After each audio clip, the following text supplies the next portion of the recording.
तो हेलो दोस्तों, कैसे हैं आप लोग। स्वागत है शैडो एक्सप्लेन में। तो चलिए शुरू करते हैं। तो एपिसोड की शुरुआत में हम देखते हैं कि कैसे ये लोग एक जगह पर पहुंचते हैं जो कि बिल्कुल टोक्यो सिटी जैसी दिख रही होती है। और ये कहते हैं कि हम बड़े आराम से आ गए, कितनी अच्छी बात है। तब वो कहता है कि हमारे पीछे इतने सारे दुश्मन थे, उन सभी को तो मैंने मारा है, तुमने किया ही क्या, तुम तो बस यहाँ आराम से आ गई। तो वो पूछते क्या तुम्हारी पावर लिमिटलेस है, तुम जितनी बार चाहो उतनी बार अपनी पावर का इस्तेमाल कर सकते हो क्या। तब वो कहता है मुझे भी शायद ऐसे ही लगता है कि मेरी पावर लिमिटलेस है और मेरी पावर कभी ख़त्म नहीं होने वाली है। मैं जितनी बार चाहूँ उतनी बार अपनी पावर का इस्तेमाल कर सकता हूँ। फिर यही बात करने के बाद वो लोग अब टाउन के अंदर चले जाते हैं, जहाँ पर ये टाउन बहुत ही स्पेशल रहता है। मतलब जहाँ पर सब नॉर्मल रहता है, ये टाउन बहुत ही मॉडर्न टाइप का रहता है। ये लोग बैरियर का इस्तेमाल करते थे, मॉडर्न टाइप वाले। और यहाँ पर एक बहुत ही बड़ा होटल रहता है, तो वहाँ पर आए रहते हैं यहाँ ठहरने के लिए। तो इन्हें इनका क्लासमेट दिख चुका रहता है और यह क्लासमेट कहते हैं तुम्हें देखकर बहुत अच्छा लगा तुम। तो तुम उसे देखकर हैरान रहती है और कहते हैं कि तुम यहाँ पर क्या कर रहे हो, सभी लोग तो फॉरेस्ट में हैं और फिर तुम यहाँ कर क्या रहे हो। तब वो कहता है कि देखो मैं उन लोगों के साथ छोड़ दिया है, वैसे उनका लेवलिंग का तरीका अलग था और मेरा लेवलिंग का तरीका अलग है। तो ये लड़की गुस्सा करने लगती, कह रही थी कि मास्टर आप किससे इतने प्यार से बात कर रहे हैं, कौन है ये। तब ये बता रहा होता है कि देखो यह मेरी क्लासमेट है और वो इन लोगों को इंट्रोड्यूस करवाता है अपने सर्वेंट बोलकर। और यहाँ पर ताका हैरान रहता है कि अरे ये बंदा कौन है, ये तो अजीब लग रहा है। और फिर वो बंदा अपने सारे सर्वेंट को इंट्रोड्यूस करवाता है, कहता है कि देखो यह मेरे सभी सर्वेंट है। और ताका तोमो से कह रहा होता है कि मुझे यह बंदा बहुत ही अजीब लग रहा है, क्या ये हमारा क्लासमेट है, और वैसे भी ये तो हमें छोड़ के भाग गया था। तब तोमो इसे बता रही होती है कि नहीं, ये हमेशा ऐसा ही था। असल बात ये ऐसा है कि लड़कियों के बीच में ये काफ़ी पॉपुलर था हमारी स्कूल में, तो इसका थोड़ा सा बिहेवियर भी इसी टाइप का है, थोड़ा अजीब सा है। और फिर यह बंदा हाथ आगे बढ़ाता है, तोमो को कहता है कि तुम भी मेरे सर्वेंट क्यों नहीं बन जाती हो। तब ये सुनकर इसे बहुत ही ज़्यादा शौक लगता है, कह रहे थे कि क्या क्या। और फिर ये बंदा बोल रहा होता है कि क्या हुआ, तुम चिंता क्यों कर रही हो, आ जाओ मेरे सर्वेंट बन जाओ, इसमें क्या बात है। और फिर ये सोच रहा होता है कि बड़ा ही अजीब सा बंदा है। फिर ये बंदा अपनी एबिलिटी के बारे में बताता है, जो कि एक डोमिनेटर रहता है। असल में डोमिनेटर अपने सोलो लेवलिंग के जिनको देखा था तो बिल्कुल उसी टाइप का रहता है, इसी टाइप का डोमिनेटर रहता है। मतलब ये जिंदा लोगों को भी अपनी इशारों पर नचा सकता है, इसी टाइप का। फिर ये अपनी कहानी बताता है कि आखिर ही और एक और बंदा था जी किस तरीके से इन लोगों को अपनी एक अलग दुनिया बताई, जहाँ पर सभी लोग पार्टी कर रहे होते हैं अपने फर्स्ट मिशन के बाद। यहाँ पर साइड में बैठा हुआ रहता है, क्योंकि एक डोमिनेटर है तो कोई भी इसकी एबिलिटी को सीरियसली नहीं लेता है। तभी एक 4 आइज बंदा आता है और बता रहा होता है कि मैं देख सकता हूँ कि तुम अब अकेले बैठे हो। क्यों, असल में इसकी एबिलिटी एक कंसल्टेंट रहती है और कंसल्टेंट बता सकता था कि दूसरे की एबिलिटी कितनी ज़्यादा बढ़िया है और वो क्या क्या काम कर सकते हैं। तो जो कंसल्टेंट रहता है इस बंदे को बता रहा था कि देखो साथ मिलकर काम कर सकते हैं, क्योंकि हम दोनों एक दूसरे के दुश्मन नहीं हो सकते हैं। मैं तुम्हें सही बताता हूँ, तुम ऐसे तो लोगों को नहीं मार सकते हो, तुम लेवल अप करने में तुम्हें दिक्कत होगी।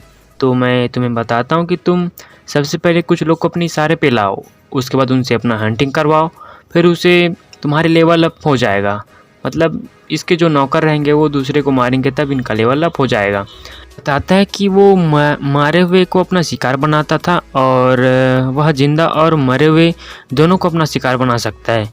तो यही इस बंदे की खास बातें रहती है, इसमें फिजिकल एबिलिटी ज़्यादा नहीं रहती है। और फिर इस तरफ ये पूछ रहा होता है तो क्या ये बात है। और फिर ये हमारा जो बंदा रहता है बता रहा होता है कि देखो तुम मेरी टीम में आना चाहती हो तो आ सकते हो, लेकिन वो मना कर देती है। तभी ये जाने लगता है, ठीक है तुम नहीं आना चाहती हो तो मत आओ, कोई दिक्कत वाली बात नहीं है, मैं चलता हूँ। और इधर हमें दिखाया जाता है इन्हें और ये कह रही होती है कि ये मॉन्स्टर। और फिर इस तरफ अगले सीन में दिखाया जाता है कि कैसे यहाँ पर ये कराटे मारकर सो रहा होता है। फिर हमें तोमो को दिखाया जाता है जो घोस्ट से यहाँ बात कर रही होती है और इधर शहर में कुछ हलचल मच रही होती है, मतलब काफ़ी ज़्यादा हलचल मच रहा होता है, ख़तरनाक मच रही होती है, पूरा शहर एकदम तबाह हो रहा होता है। और एक बंदा चिल्लाते हुए कह रहा होता है कि ज़ॉम्बी आने वाले हैं, तुम सभी लोग तैयार हो जाओ ज़ॉम्बी के हमले के लिए। और वो यही बंदा रहता है जो कि पूरा गाड़ी घुमा रहा होता है और यह भी एक सेज रहता है। और फिर ये सोच रहा होता है कि क्या बात है, आगे शहर में क्या मच रहा है। इधर हमें इनविजिबल लड़की को दिखाया जाता है जो कि सीधे इनके कमरे की तरफ आगे बढ़ रही होती है। लेकिन यह बात तुमों को पता नहीं चलती, यह बात घोस्ट को पता चल जाती है और वो कहती है कि हमारे कमरे की तरफ कोई आ रहा है और वो तुम्हें मारने के इरादे से आ रहा है। तो वो काफ़ी डर जा चुकी रहती है और फिर कॉल लगाने के लिए जा रही होती है कि हमारे टाका को। वो कॉल लगाती है, इधर उसका कॉल रिंग होता है और इधर टाका अपने सपनों में खोया रहता है, जहाँ पर हमें एक बचपन के सपने को दिखाया जाता है, जहाँ पर लेडी कह रही होती है कि वो तो तुम उठ गए टाका, चलो ब्रेकफास्ट रेडी है। तो यहाँ पर ये कॉल लगा रही होती है और कह रही होती है कि जल्दी आओ मेरे रूम में। वो कहता है हाँ आ रहा हूँ। तो जैसे ही हमारा टाका रहता है वो उठता है, अपने कमरे से बाहर निकलता है और उसे कोई दिखता तो नहीं है, लेकिन एक किल इंटेंटेड उसे महसूस हो रहा होता है कि जैसे कोई उसे मारने के लिए जा रहा हो। तो तोमो को तो इसलिए वो अपनी एबिलिटी का इस्तेमाल करता है और हमें दिखाया जाता है कि यह वहीं लड़की रहती है, उसी नौकर। तो वो मारी जाती है। उसके बाद तोमो के कमरे में जाता है और बता रहा होता है कि वहाँ पर एक मतलब थी तुम्हें मारने के किलिंग इंटेंट के इरादे से, तो मैंने उसे मार दिया। और फिर वो लोग उसे लेकर आ जाते हैं हॉल के बीच में और पता चलता है कि ये तो वहीं लड़की है। तो यहाँ पर यह कॉल भी लगाने के लिए जा रहा होता है क्योंकि बता देना चाहता अच्छा रहेगा। और इस तरफ इस बंदे को भी पता चल जा चुका रहता है कि आखिर कैसे हो सकता है, उसका सिग्नल डिस्पेयर कैसे हो सकता है, उसे समझ नहीं आ रहा था। असल में ये लोग अभी बॉस वाले फ्लोर पे रहते हैं, जहाँ पर अलग अलग मॉन्स्टर्स मिलते हैं। तो मॉन्स्टर इसे मारने की कोशिश तो करता है लेकिन मार नहीं पाता क्योंकि इसके लेवल बहुत ही ज़्यादा बढ़ चुका रहता है। फिर ये अपने एक ही हमले से उस मॉन्स्टर की हालत ख़राब कर देता है, मतलब पूरी तरीके से ख़त्म कर डालता है। फिर उस मॉन्स्टर को जिंदा कर देता है और अपने इशारों पे नचाता है और कहते हैं कि जाओ तुम्हारे जितने नीचे मॉन्स्टर्स हैं उन सबको मारो और उन्हें मेरा नौकर बना दो। तो यह मॉन्स्टर उसकी बात मान चुका रहता है क्योंकि अब ये इस बंदे के कंट्रोल में आ चुका है। और यहाँ पर ये लड़की कह रही होती है कि सर आपको तुमों की क्या ज़रूरत है अपना नौकर बनाने की, हम लोग हैं, है ना। तो लेकिन ये वो कह रहा होता है कि नहीं, मुझे उसे अपना नौकर बनाना है क्योंकि वो बहुत ही ज़्यादा स्पेशल है। लेकिन यह लड़की ज़्यादा मान नहीं रही होती है, कह रही होती है कि बहुत सारे तो लोग तो हैं, वैसे भी एरिका कैसे मर सकती है, वो तो एक असैसिन थी। आपको नहीं लगता कि उस लड़की के पास कोई हिडन एबिलिटी है? तो वो कहता है नहीं, उसके अंदर कोई हिडन एबिलिटी नहीं है। और वो बता रहा होता है कि कैसे इनकी स्टोरी थी और उसमें उसके पास बिल्कुल भी एबिलिटी नहीं थी तोमो के पास, और अभी भी उसके पास एबिलिटी नहीं होगी। चिंता मत करो, मैं उसे अपना गुलाम बना ही लूँगा। दूसरी तरफ हमें सेज को दिखाया जाता है जो कि उस बड़े से मॉन्स्टर को मारने के लिए जा रही होती है। लेकिन यहाँ पर इस मॉन्स्टर पर कुछ काम नहीं करता क्योंकि वो मॉन्स्टर शैडो से बना हुआ रहता है और शैडो के ऊपर हमला काम नहीं आता है। फिर हम उसे बंदे की दूसरे सर्वेंट को दिखाया जाता है जो कि आ जाती है और कहते कि कहाँ पर जा रहे हो तुम लोग। यह अपने मैजिक का इस्तेमाल करते उन्हें बर्फ़ में जमा डालती है। कह रही होती कि वो तुम लोग कितने ज़्यादा प्यारे लग रहे हो, और वो अपने बारे में बता रही होती है कि कैसे एक विजार्ड है। लेकिन टाका तो बड़े आराम से बर्फ़ को तोड़ डालता है, एकदम पूरी तरीके से चकनाचूर कर डालता है। यह कहती कि लगता है बर्फ़ काफ़ी हल्की है इसलिए तोड़ दिया, लेकिन नहीं, बर्फ़ बहुत ज़्यादा मजबूत रहती है। उसके बाद फिर से हमला करने के लिए जा रही होती है, लेकिन इसे यकीन नहीं होता कि कैसे इसके बर्फ़ को एक हमले से उसने तोड़ दिया। और फिर वो तोड़ डालता है और इस बार जो हमारा ताका रहता है उसके छड़ी के ऊपर वार करता है, मतलब कहता है कि ख़त्म हो जाओ, तो वो छड़ी ख़त्म हो जाती है। फिर वो बोलता है कि तुम एक विजार्ड हो और मुझे पता है कि तुम्हारे पास एक स्टाफ नहीं है और भी तुम्हारे पास बहुत स्टॉक होंगे, मतलब बताओ तुमने कहाँ छुपाया हुआ है। तो बताते कि उसने कहाँ पे अपने स्टाफ को छुपाया हुआ रहता है, मगर काफ़ी गंभीर जगह रहती है। वो देख रहा होता है बहुत ही ध्यान से। तो तोमो कहती है कि क्या देख रहे हो, ऐसे देखना ज़रूरी है क्या? लेकिन वो देखते रह जा रहता है। और फिर वो कह रही होती है कि हाँ, वो अपना गुलाम बनाना चाहता है। लेकिन यहाँ पर वो अकेली नहीं आया रहती है, उसके साथ ही और भी कोई आया रहता है। यहाँ पर बहुत सारी डॉल्स रहती है, हालांकि एक डॉल को तो तोमो ने गिरा दिया रहता है।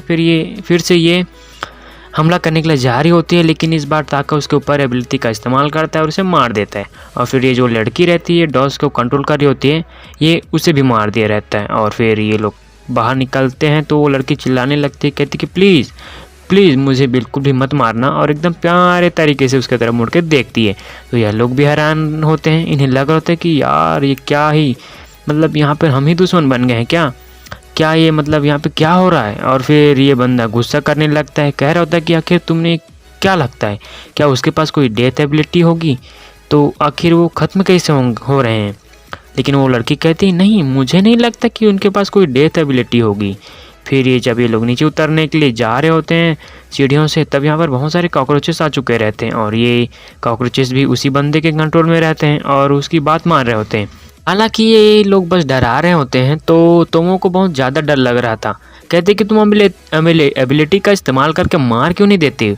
तो वो कहते हैं जानबूझ के क्यों मारना, ये नुकसान थोड़े ना पहुंचा रहे हैं और इनमें से कोई खतरनाक वाला मुझे महसूस नहीं हो रहा है, तो इन्हें मारना बिल्कुल भी ठीक नहीं रहेगी, मतलब ठीक बात नहीं रहेगी। लेकिन अचानक से हम देखते हैं कि कैसे इनके किलिंग इंटेंट आ चुका रहता है, क्योंकि वो बंदे इनको कॉकरोचेस को ऑर्डर दे रहा होता है।